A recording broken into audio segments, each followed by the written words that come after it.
한국 서울의 어느 평범한 동네 마트. 이곳에는 미국에서 관광을 온 듯한 젊은 여성이 무슨 이유에서인지 마트 안 이곳저곳을 두리번거리고 있습니다. 하지만 이 여성의 모습은 다소 이상한 부분이 있는데요. 특별하게 찾는 물건이라도 있는 듯한 여성의 모습.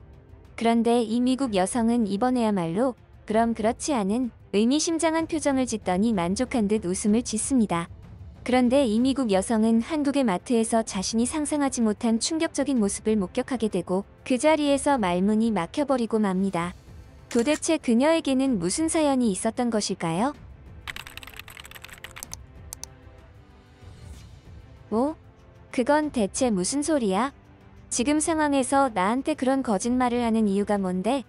한국은 사람이 사는 곳이 아니고 무슨 천국에 있는 도시니? 그래봐야 한국은 미국보다 후진한 곳일 뿐이야. 저는 미국의 평범한 중산층의 부모 밑에서 자란 제시카라고 합니다. 저는 어린 시절부터 동네 마트에서 군것질을 하는 것을 하나의 낙으로 생각하며 자란 그저 평범한 동네 꼬마 숙녀였죠. 아버지는 일반적인 사무직에 종사하셨고 어머니는 그런 아버지를 내조하며 가정을 돌보시던 미국의 평범한 가정이었습니다. 그러다 보니 저 또한 그런 평범한 꿈을 가졌던 것 같습니다. 아니, 어쩌면 저희 부모님들에 비하면 다소 특별하고 특이한 꿈이었을지도 모르겠네요. 저는 다소 특이하게도 어린 시절 낙으로 삼았던 그 일들을 성인이 되어서 직업으로 삼으려 했습니다. 미국에서 마트를 운영하는 것. 그것이 저의 꿈이었죠. 부모님은 마트를 운영하겠다는 제 말에 처음에는 다소 놀라셨습니다. 아마도 부모님은 저 또한 자신들과 마찬가지로 평범한 직장 생활을 하다가 좋은 남자를 만나서 결혼하고 가정에 충실하여 사는 것을 원하셨을 테지요. 하지만 저는 제 나름대로의 인생 계획이 있었습니다. 처음에는 그저 막연한 꿈으로만 여겨졌지만 한 걸음씩 마트 운영을 하려는 준비를 쌓아가다 보니 그 꿈은 점점 현실로 다가왔습니다. 결국 저는 미국 샌프란시스코의 마트를 오픈하는 데 성공했습니다. 당연하게도 저의 마트는 자랑스러운 우리 미국식 마트였죠. 처음에는 가게 위치 선정을 잘했던 탓인지 손님들이 아주 많이 드나들었습니다. 제가 생각한 이상으로 손님들이 몰려와서 처음에는 이러다가 완전히 인생 역전을 하는 거 아닌가 하는 생각이 들었을 정도였죠. 하지만 그러한 부푼 꿈들도 잠시 얼마 지나지 않아서 저는 심각하게 폐업을 고려하는 지경에 이르게 되었습니다. 장사가 잘 되는데 왜 갑자기 폐업을 고민하냐고요? 그건 다름 아닌 도둑놈들이 너무 많았기 때문이었습니다. 도둑 맞은 물건들을 모두 계산해보면 한 달 수익에서 절반 이상이 빠져나갈 정도였으니까요. 제가 원하던 것은 이런 게 아니었는데 이런 부분들은 제가 마트를 운영하면서 전혀 계산에 없었던 예외 상황이었습니다. 제가 운영하던 마트는 사실 동네 마트였는데 편의점과 크게 다르지 않았습니다. 다만 프랜차이즈 브랜드가 아닌 개인 브랜드였기에 인지도가 더 낮았죠. 게다가 마트를 오픈하면서 대출을 절반 이상 내어서 하는 것이라서 저에게는 다소 부담감이 컸습니다. 마트를 개업만 하면 완전히 나의 인생이 달라질 것이라는 큰 꿈들이 지금의 현실과 겹쳐서 심각한 괴리감으로 나타났습니다. 세계 제1의 선진국인 이런 미국에서조차 이런 범죄들이 들끓는데 도대체 다른 곳들은 마트를 어떻게 운영하는 것일까? 아니지, 멀리 갈 곳도 없이 대체 미국의 다른 편의점이나 마트들은 어떻게 이런 일들을 감당하면서 영업을 지속할 수 있는 거지? 어쩌면 도둑으로 인한 손실조차 영업 손실로 생각해야 하는 걸까? 라는 생각까지 하게 되었죠. 이 문제로 고민에 빠져 있던 어느 날이었습니다. 아주 오랜만에 친구와 만났고 그 친구에게 저의 고민을 상담했죠. 이 친구는 한국인 친구였는데 평소 아주 현명하고 아는 것이 많은 친구였습니다. 그래서인지 늘 고민거리가 생기면 이 친구에게 고민을 상담하곤 했죠. 물론 연애 상담을 포함해서 말이에요.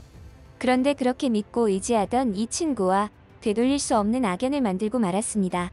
처음에는 서로 오랜만에 만나서 깔깔거리며 즐거운 시간을 보내고 있었죠. 그러다가 자연스럽게 제가 현재 처한 상황에 대해서 고민을 털어놓는 순간이 있었는데 그때 친구가 저에게 했던 몇 가지의 말들 때문에 저는 기분이 팍 상해버리고 말았습니다. 한국에서는 상상도 할 수 없는 일이다. 그리고 한국에서는 마트나 편의점 진열할 때에 도둑을 방지하기 위해 설치한 장치들을 전혀 찾아볼 수 없다. 이런 식의 말들이었는데 쉽게 이야기하자면 한국은 미국과는 다르고 더 우월하다는 판타지 같은 이야기들을 했던 것이죠. 저는 솔직히 기분이 나빴습니다. 그 친구가 하는 말은 마치 한국인이 미국인보다 더욱 선진 시민의식을 가지고 있다는 식으로 들렸기 때문이죠. 그래서였을까요? 저는 한 번도 해보지 않았던 못난 짓을 하고 말았습니다. 그 친구와 그 자리에서 머리끄덩이를 잡고 싸워버렸죠. 참 유치한 짓이고 잘못된 행동이었지만 그때의 저는 정신적으로 아주 힘든 상태였는데 마치 한국인 친구가 그런 저를 약올리거나 모욕한다는 생각을 했던 것 같습니다. 그 이후로 저는 한동안 누구도 만나지 않았고 마트의 운영에만 신경을 쏟아부었습니다. 그러다가 한 번씩 뜬금없이 한국인 친구와 다투었던 생각이 나고 그 친구가 했던 한국에 대한 과장된 이야기들이 떠올랐죠. 그 친구가 했던 그 거짓말들을 곱씹었습니다. 그 거짓말들을 파헤쳐서 한국인 친구에게 증거를 내밀며 따지고 싶었습니다. 그러한 생각에 이르자 저는 얼마 전 한국을 다녀왔다는 다른 미국 친구가 생각났고 그 친구에게 한국에 대한 이야기들을 듣기 위해 연락을 취했죠. 그런데 그 친구와 이야기를 나누면 나눌수록 한국인 친구의 말과 큰 차이가 없음을 직감했습니다. 뭐야? 설마 진짜로 그 친구의 말들이 거짓말이 아니었던 거야? 설마. 만약 그런 거라면 내가 미처 모르고 그 친구에게 실수한 것이라면 저는 정말이지 견디지 못할 것 같았습니다. 제가 가장 의지하고 믿던 친구에게 일방적인 저의 오해로 인해 그런 실수를 저지른 것은 스스로 용납할 수 없는 일이었죠. 그럼에도 저는 한국인 친구와 화해를 시도하지는 못했습니다. 아마도 그 당시에는 용기가 나지 않았던 것 같아요. 그렇게 세월은 흘렀고 저는 마트를 운영한 지 2년째 되었을 때 과감하게 사업을 지속하는 것을 포기해버리고 말았습니다. 폐업했다는 말이죠. 그 이유는 여러 가지 복합적인 이유였습니다. 물건을 도둑 맞는 것에 대한 손해와 스트레스. 그 때문에 여러 가지 도난 방지 장치들을 사용해 보았지만 그로 인해 인건비가 2배 이상 들어가게 되었고 그것은 곧 운영을 지속하지 못하게 만드는 원흉이 되었던 것이죠. 어찌 보면 평생의 꿈이었던 마트 운영이 이렇게 단 몇 년 만에 산산조각이 나버리자 한동안 저는 우울증으로 괴로운 시간을 보내야 했습니다. 그렇게 저는 한동안 모든 것을 포기하고 폐인처럼 살아갔습니다. 누군가는 이렇게 말했죠. 그깟 좀도둑 때문에 장사를 포기하는 것이냐고. 그래도 이윤이 얼마라도 남으면 되는 것 아니냐고. 하지만 그들은 현실을 잘 알지 못해서 그런 말들을 하는 것입니다. 직접 겪어봐야만 알 수 있는 그런 것들. 그것은 단순하게 이윤이 얼마가 남느냐 남지 않느냐로만 판단할 수 있는 것이 아니었습니다. 이를테면 불안감 같은 것 말입니다. 언제 어디에서 어떤 사람이 물건을 훔쳐가는지에 대한 불안감이 생겨나기 시작하면서부터 사람의 인생은 피폐해지기 시작합니다. 사람에 대한 의심이 한가득 생겨나기에 멀쩡한 사람을 도둑으로 오인하는 경우도 적지 않죠. 그러다 보면 자연스럽게 저의 정신에는 병이 생깁니다. 게다가 대다수의 도둑은 폭력성도 강해서 그들이 도둑질한다는 사실을 인지하고서도 그것을 즉각적으로 제지하기도 힘든 상황이 많습니다. 해코지를 당할까봐 두려운 마음에 잠식당하는 것이죠. 심지어 최근에는 절도를 저지르는 범죄자들이 보안요원까지 폭행하는 사건들이 끊이지 않고 있어서 그들의 안전을 위해서라도 저희 매장에서만큼은 안전요원들에게 도둑에게 적극적으로 개입하지 말라는 방침을 내리기도 했습니다. 대신 보안요원들이 스마트폰 등으로 증거를 만들어서 범인의 검거를 돕는 것이죠. 이런 여러 가지 종합적인 문제들이 제가 결정적으로 그 일을 그만둔 이유입니다. 그렇게 저는 점점 폐인이 되어가고 있었죠. 그러던 어느 날 저에게 전화 한 통이 걸려왔습니다. 친구였죠. 그것도 저와 머리끄덩이를 잡고 싸웠던 그 한국인 친구였습니다. 그 친구와 이런저런 이야기를 하다가 자연스럽게 화해를 하게 되는 그런 분위기가 형성되었습니다. 우리는 만났고 어색했지만 오랜만에 즐거운 시간을 보내고 있었죠. 친구와 이런저런 이야기를 하다가 갑작스러운 친구의 제안에 저는 정신이 번쩍 들었습니다. 그 친구는 이번에 한국에 갈 일이 생겼는데 제 생각이 나서 연락했다고 했어요. 그래서 이번에 같이 한국으로 여행을 가자는 제안을 했죠. 만약 예전에 저였다면 분명히 그 제안을 매몰차게 거절했을지도 모르겠습니다. 하지만 지금의 저는 차마 그 제안을 거절하지 못했고 오히려 그런 제안을 해준 친구에게 감사함을 느꼈습니다. 그렇게 저는 친구와 함께 한국에 도착했습니다. 한국으로 가는 길에 저는 많은 생각들을 했습니다. 처음으로 가보는 한국에 대한 기대감도 있었고 한편으로는 친구에게 이야기를 하지는 않았지만 과거 친구가 저에게 했던 그 거짓말들의 실체에 대해서도 궁금했죠.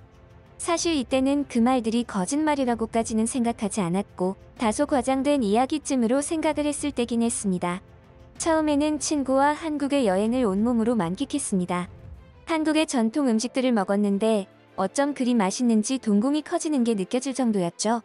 저에게 있어서는 이렇게 맛있는 음식들이 있나 싶은 정도로 음식의 신세계라고 할까요? 그런데 음식은 그렇다 치고 이번 여행의 개인적인 목적이라고 할 수 있는 마트의 정황을 살펴보기 위해 한국에 있는 마트와 편의점이 보이는 대로 그곳에 들어가 보았습니다. 그리고 저는 시간이 지날수록 경악하고 말았죠. 저와 머리끄덩이를 잡고 싸웠던 한국인 친구의 말 그대로였습니다. 한국의 그 어느 편의점과 마트에도 미국에서는 없어서는 안 될 자물쇠가 없었습니다. 단 한 곳도요. 아니, 오히려 외부에 진열되어 있는 마트의 물건들도 있었는데 그곳에는 그 어떤 CCTV나 지키는 사람들은 없었습니다. 이는 미국이나 유럽에서는 정말이지 상상조차 할 수 없는 그런 일이었는데 말이에요. 오히려 그곳에 사람이 지키고 있고 CCTV가 있음에도 물건을 훔쳐가는 경우가 많았죠. 대체 한국은 왜 미국과 다른 거지? 저는 혼란스러울 지경이었습니다. 인간이 사는 곳이라면 그 어떤 곳도 그런 부류의 범죄가 일어나지 않을 수 없다고 생각했는데, 그래서 친구의 말이 저를 놀리기 위한 거짓말일 것이라 생각했는데 그녀의 말은 모두 사실이었습니다. 저는 친구와의 한국 여행을 기점으로 인생이 완전히 뒤바뀌었습니다.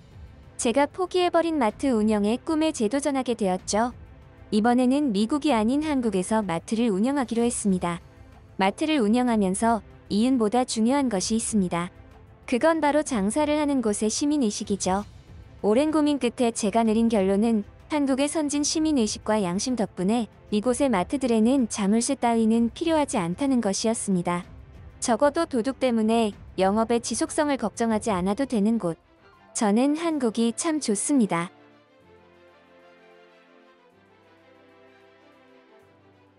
한국의 어느 아파트.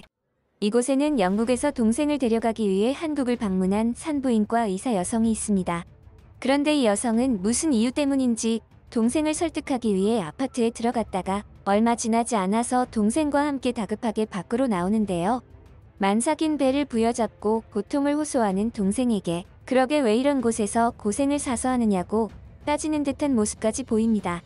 하지만 잠시 후 불만을 토로하던 언니는 한국의 충격적인 시스템에 경악하게 되고 그녀의 인생에 막대한 영향을 미쳤다고 합니다. 도대체 그녀에게는 무슨 사연이 있었던 것일까요? 안녕하세요. 저는 영국에서 산부인과 병원 의사로 활동하던 릴리 에반스라고 합니다. 저에게는 눈에 넣어도 아프지 않을 하나뿐인 소중한 동생이 있는데요. 어린 시절부터 저는 부모님의 외동딸인 시절이 너무나 외롭다고 느껴서 늘 동생이 생겼으면 좋겠다고 생각했습니다. 생각만으로 그치지 않고 부모님에게 늘 동생이 있었으면 좋겠다는 말을 입버릇처럼 하곤 했죠. 그러다가 진짜로 동생이 태어났을 때 저는 말로 이루 말할 수 없는 희열을 느꼈습니다. 그리고 그 어린 동생을 애지중지하면서 유년기 시절을 아주 행복하게 지냈었지요. 세월이 흐르면서도 저는 동생에 대한 사랑이 식지 않았고 동생 일이라고 하면 만사를 제쳐두고 앞장을 서기도 했습니다. 그야말로 동생이라고 하면 껌뻑 죽는 동생 바보였죠. 동생을 그토록 가지고 싶어 했고 실제로 새로운 생명인 제 동생이 태어나는 것에 희열을 느끼던 저는 산부인과 의사가 되었습니다. 그렇게 저는 정말이지 행복한 인생을 살고 있었죠. 그 일들이 생기기 전까지는 말이에요. 어느 날 저에게 있어서는 하나뿐인 소중한 여동생이 대학생이 되더니 집으로 남자친구를 데려온 적이 있습니다. 당시에는 동양인 지인이 제 주변에 없어서 동생이 데려온 한국인 남자를 보고 조금은 놀랐던 기억이 있네요. 그때는 정말 몰랐습니다. 동생이 그렇게까지 그 남자와 깊은 사이로 발전될 줄은 말이에요. 뭐가 그렇게 좋은지 동생은 한국인 남자친구에게 푹 빠져서는 가족들과의 시간보다 남자친구와 보내는 시간이 길어졌죠. 그리고 그 사달이 나버리고 말았습니다. 다소 무겁고 진지한 표정으로 동생과 한국인 남자친구는 우리 집에 방문하여 부모님에게 결혼하겠다고 선언했습니다. 처음에는 이 일 때문에 집안이 발칵 뒤집어졌죠. 아직 대학교 졸업도 하지 않은 녀석이 사귀던 한국인 남자친구와 덥석 결혼을 하겠다고 하니 말입니다. 하지만 우리 가족은 이내 현실을 받아들일 수밖에 없었습니다. 동생은 혼전 임신을 했거든요. 그랬기에 어쩔 수 없이 한국인 남자와의 결혼을 선택한 것일 겁니다. 제가 그토록 아끼고 사랑하던 하나뿐인 동생이 결혼할 것이라는 생각을 하자 마음이 싱숭생숭했죠. 시간이 지나면 지날수록 괜찮아지겠지 하던 그 마음은 좀처럼 누그러지지 않았습니다. 게다가 결혼식이 다가오자 동생은 남편의 모국인 한국으로 가서 생활하겠다는 청천벽력과도 같은 말을 했죠. 결혼까지는 그렇다고 하더라도 아예 한국으로 가서 살겠다니 저로서는 도저히 이해할 수가 없는 선택이었습니다. 당시 저는 한국이라는 나라에 대해서 전혀 알지 못하는 상태였고 동방의 아시아 국가라고 한다면 중국과 일본밖에 몰랐죠. 그랬기에 그런 저에게는 다소 한국이라는 나라가 후진국이라는 인식이 잡혀 있었던 것 같습니다. 그렇게 동생은 결혼 후 남편과 함께 한국으로 떠났습니다. 그 이후로 저는 평소에는 관심도 없던 한국이라는 나라에 관심이 아주 많이 생겨났죠. 그래서 한국의 소식에 늘 예의주시하고 있었습니다. 그러다가 저에게 있어서는 충격적인 소식을 듣게 되었죠. 한국의 입장에서는 적국인 북한에서 위협적인 미사일을 쏘아 올렸다는 소식을 들었습니다. 저는 한국이라는 나라가 휴전 국가라는 것을 알고는 있었지만 그동안에는 별 관심이 없었는지라 어디에 있는 나라인지도 몰랐던 것이 사실입니다. 그런데 막상 동생이 그곳에서 생활을 시작하자 한국의 소식들이 신경 쓰이기 시작했던 것이죠. 그러한 위협적인 소식을 들은 저는 동생이 너무나 걱정되었습니다. 그리고 동생에게 전화를 걸어 안부를 물어보았죠. 하지만 동생은 저의 걱정과는 사뭇 다르게 아예 그런 일들이 있었는지도 몰랐다며 해맑게 웃는 게 아니겠어요? 이런 철부지 없는 녀석 같으니라고. 아니면 혹시 한국에서는 그러한 정보들을 통제하고 있는 건가? 만약 그렇다면 동생은 너무나 위험한 국가에 살고 있는 것인데 빨리 동생을 영국으로 다시 데려와야겠다고 생각했습니다. 그래서 안부를 묻던 저는 본심을 드러냈고 한국 생활이 힘들면 언제든지 영국으로 다시 돌아오라고 넌지시 이야기했죠. 하지만 동생에게서 돌아온 말은 제 귀를 의심하게 했습니다. 뭐?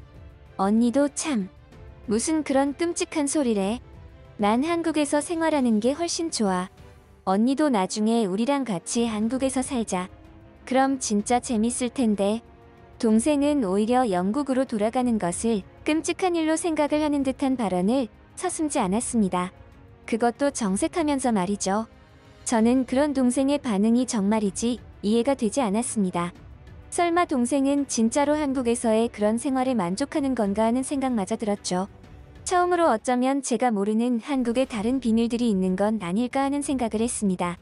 결국 저는 한국에 직접 방문하여 동생이 사는 꼴을 직접 눈으로 확인하고 그 자리에서 동생을 설득하여 영국으로 데려오기로 작정했습니다. 하지만 저는 동생을 만나기 위해 동생이 사는 집에 도착하기도 전에 매우 놀라고 말았죠. 솔직히 말하자면 저는 공항에서부터 놀라서 자빠질 뻔했습니다. 이게 진짜 내가 생각하던 그 한국이 맞는 건가? 북한의 미사일은 휴전국이라며? 그런 국가가 이처럼 삐까번쩍한 최신식 시스템을 갖추고 있다는 게 말이 되나? 뭔가 앞뒤가 맞지 않는 느낌이 들었습니다. 공항만 그런 건가 싶어서 동생의 집으로 가는 동안에 유심히 이곳저곳을 살펴보았지만 분명히 이곳은 후진국과는 거리가 멀었죠. 그것도 아주 많이.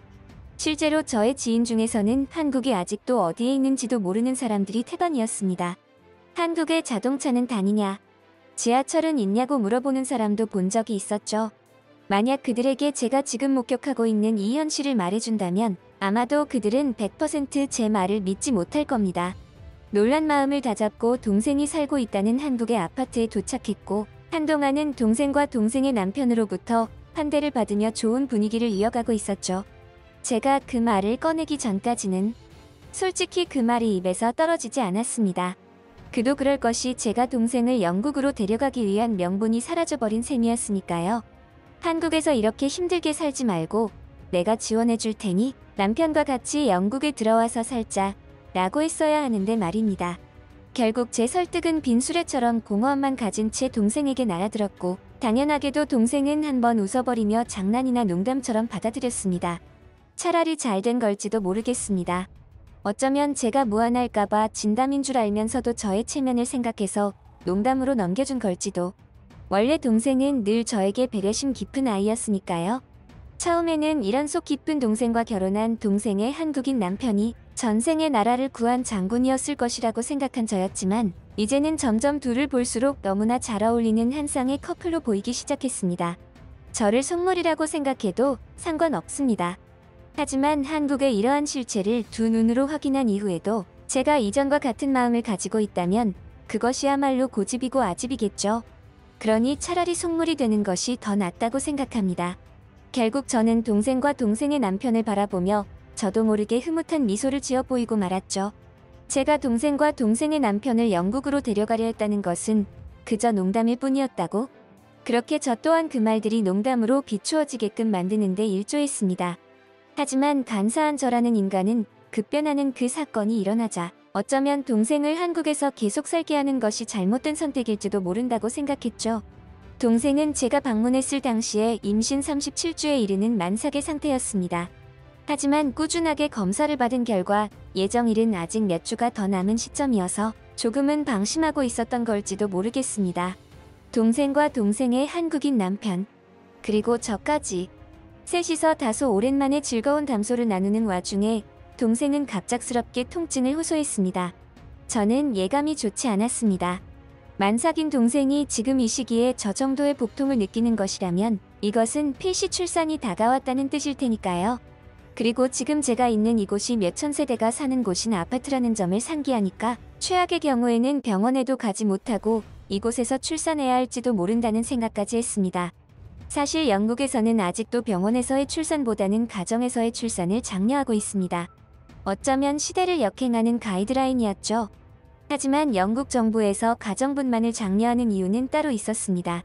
그것은 바로 병원에서 감염으로 인한 사망사고가 의외로 많기 때문이죠. 그래서 조산사를 이용해서 각자의 가정에서 분만을 시도하는 것이 더 안전하다는 판단이었습니다. 그랬기에 적어도 제가 현재까지 알고 있는 지식과 정보로는 여차하면 병원에 가지 못하고 이곳에서 분만을 시도해야 한다고 생각했던 것이죠. 저는 평소에도 만일을 대비하여 출산과 관련된 의료 장비들을 챙기고 다녔습니다. 그리고 이번에는 사랑하는 내 동생의 출산을 내 손으로 직접 집도해야 할지도 모른다는 생각에 비장한 마음으로 의료 장비 가방을 쥔 손에 힘이 잔뜩 들어갔죠. 동생의 통증은 생각보다 심각했고 스스로 걸어서 이동이 불가능한 상태였습니다. 저는 급한 마음에 가방에서 의료 장비들을 꺼내며 동생의 분만을 준비했습니다. 그리고 동생의 남편에게 조만간 동생의 출산이 시작될 테니 잠시 밖에 나가 있어 달라고, 그리고 필요하면 도움을 조금 달라고 전달했죠. 그런데 동생의 남편은 그런 저를 보고 눈이 휘둥그레지며 뭐 하시는 거냐고 짧게 묻고는 고개를 갸우뚱거리며 이상한 사람을 쳐다보듯 쳐다보는 겁니다. 그러더니 이내 어딘가로 전화를 걸었죠. 저는 동생이 이 정도로 통증에 고통스러워하는데 전화만 어딘가로 띡 해놓고 손을 놓고 있는 동생의 남편이 답답해 미칠 지경이었습니다. 하지만 얼마 지나지 않아서 저는 살면서 겪어본 그 어떤 일보다 큰 쇼크 상태에 빠지고 말았죠. 아주 순식간에 일어난 일이었습니다. 동생의 집으로 한국의 구급대원이 도착하여 순식간에 동생을 구급차로 데려갔고 당황한 저는 뭐라고 말할 틈도 없이 그들을 따라갔습니다. 얼떨결에 한국 구급차에 탑승한 저는 엄청난 장관을 목격하고 특별한 경험을 했죠. 제가 탑승한 구급차는 일반적인 구급차와는 사뭇 달랐습니다. 그곳에는 놀랍게도 출산을 위한 의료 장비들과 최신 기계들이 갖추어져 있었거든요. 구급차가 병원으로 이동하는 중에 동생의 분만이 시작되었고 구급대원들은 산부인과 의사인 제가 끼어들 틈도 없이 완벽하게 동생의 출산을 진행해 주었습니다. 저는 그 순간 다른 세상에 와 있는 느낌이 들었습니다. 그 어떤 나라에도 이런 구급차는 본 적이 없었고 구급대원이 구급차 안에서 이러한 출산을 집도한다는 이야기는 들어본 역사가 없었죠. 나중에야 알게 된 사실이지만 이 구급대원들과 구급차는 한국에서는 조금은 특별한 구급차라는 것을 알게 되었습니다. 임산부 안심 플러스라는 시스템이었는데 이는 정부에서 임산부들의 출산을 돕기 위해 만들어둔 특별한 정책이었습니다. 119에 미리 등록만 해두면 위급한 상황 시에 등록한 정보를 토대로 구급대원들이 곧바로 출동해서 안전하게 병원으로 이동을 도와주고 정말 급한 경우에는 구급차에서 출산을 도와주는 시스템이었죠. 그날 이후 저는 완전히 다른 사람이 되었고 다른 인생을 살고 있습니다. 한국에서 직접 동생을 설득하여 다시 영국으로 데려가려 했던 저는 왜 그토록 동생이 한국 생활을 고집했는지 알게 되었습니다. 왜 저에게 그토록 한국에 대한 긍정적인 부분들의 열변을 토했는지 비로소 알게 되었죠. 그리고 그것은 꽤 심각하게 저의 인생에 영향을 미친 듯합니다. 영국에서의 모든 생활을 정리하고 동생의 곁에서 아주 즐거운 삶을 살고 있으니 말입니다. 한국에서의 생활은 제가 상상했던 이상으로 좋았습니다. 그동안 영국에서 어떻게 살아왔는지 의문이 들 정도로 모든 것이 편리하고 실용적이었으며 기발했습니다. 늦게 배운 도둑질. 그거 진짜 무서운 것 같다는 생각이 드는 요즘입니다.